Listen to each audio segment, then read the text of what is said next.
বলো তো বন্ধুরা, এটা কি মাছ? এটা হচ্ছে আর মাছ।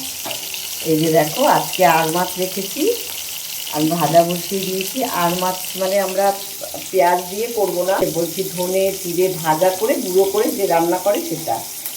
তো আমি ঢাকা দিয়ে ভাজছি, কিন্তু ঢাকা দিয়ে না ভাজলেও হবে। এই মাছটা কিন্তু ফোটে। আমি তেল মাখিয়ে নিয়েছি, এখানে সরষার তেল মাখিয়ে নিয়েছিলাম দেখো ভাজার আগে। কাঁচা মাছটার উপর নুন হলুদ আর কাঁচা তেল, একটুও ফুটছে না, দেখেছো? বাবা, আমার ভীষণ ভয় করে। মাছ ভাজা করে আলু দেবো, টমেটো দেবো, আর ধনে জিরে ভাজা গুঁড়ো দিয়ে মাছের ঝোলটা করবো। এই দেখো, আমার আর মাছগুলো সব ভেজে নিয়েছি লাল লাল করে। এবার কড়াইতে আমি আরও তেল দেব। এটা একদমই পেঁয়াজ রসুন ছাড়া করব, শুধু জিরে আর ধনের গুঁড়ো দিয়ে। তোমরা একজন কমেন্টস করেছো যে বড়দি কবে আসবে। সত্যি কবে আসবে আমি ঠিক জানি না। এখানে দেখো তেল গরম হয়ে গেছে, সাদা গোটা জিরে আর একটা তেজপাতা ফোড়ন দিলাম আমি। আর সত্যি দিদি না থাকলে একটু অসুবিধে হয়, মানে একটু একা একা লাগে। তার জন্য এখন উনি কি আর বেড়াবেন না বলো, ওনার বাপের বাড়ি আছে। তো আলুগুলো দিয়ে দিচ্ছি দেখো। দিদি এখনো বলেনি কবে আসবে। তো ফোন করে রোজই দুবেলা ফোন হচ্ছে। এই যে এখন এই যে এই মাছটা রান্না করছি, সেটাও আমি ফোন করে জেনে দিলাম। মাছ টাছ সব দিদি করে, আমি তো করি অল্প কাজ, তোমরা সবাই জানো। মানে হালকা যেগুলো ডাল ভাত রুটি চা মাছ মাংস সব দিদিই করে। তো না থাকলে তো আমাকে করতেই হবে।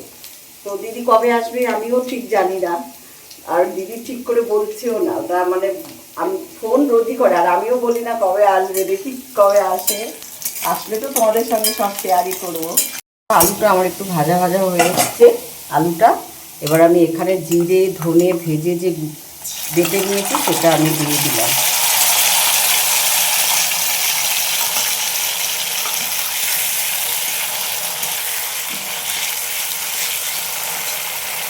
তারপর দিয়ে দেবো হচ্ছে হলুদ গুঁড়ো। তারপর দেখো দিয়ে দিচ্ছি একটু রং হওয়ার জন্য কাশ্মীরি লঙ্কার গুঁড়ো।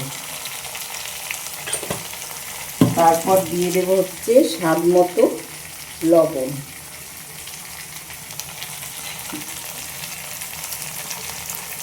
এবার আমি এই মশলাটাকে ভালো করে কষিয়ে নেব।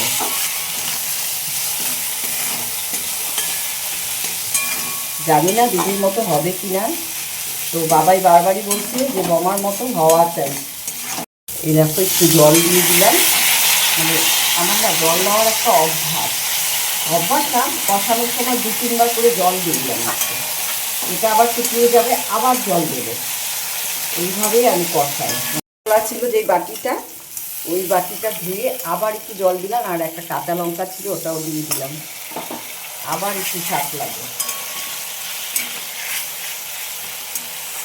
মানে দুবার ছাতলানোর পর তবে যদি মশলাটা একটু ভালো মতো ছাতলানো হয়। এবার তেল ছেড়ে দিলে, এবার যদি তেল ছেড়ে দেয় তারপর জল দিয়ে দেবো। আচ্ছা, দেখো তো মশলাটা যে ছাতলানো হয়ে গেছে, যে তেল ছেড়ে দিয়েছে না। এবার আমি জল দিয়ে দেবো। তারপর জলটা ফুটে আসলে আলুটা সেদ্ধ হলে আমি মাছগুলো দেবো।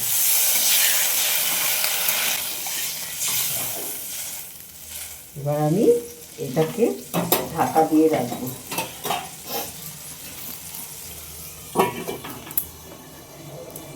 জলটা ফুটবে, আলুটা সেদ্ধ হবে।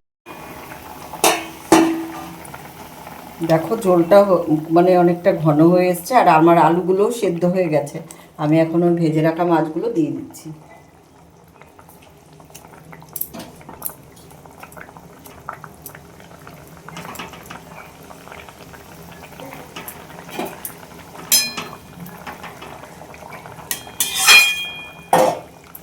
নামানোর আগে এবার আমি একটু গরম মশলা দিয়ে নামিয়ে ফেলবো। শাহি গরম মশলা, এটা খুব ভালো এই গরম মশলাটা।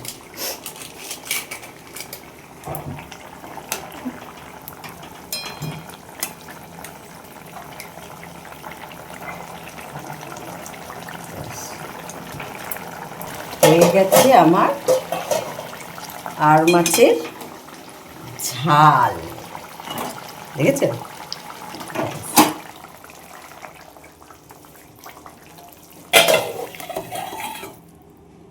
ব্যাস,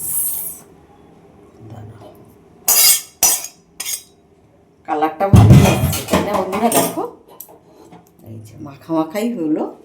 তো হয়ে গেল আমার আর মাছের ঝোল, ঝোল ঝাল যাই বলো।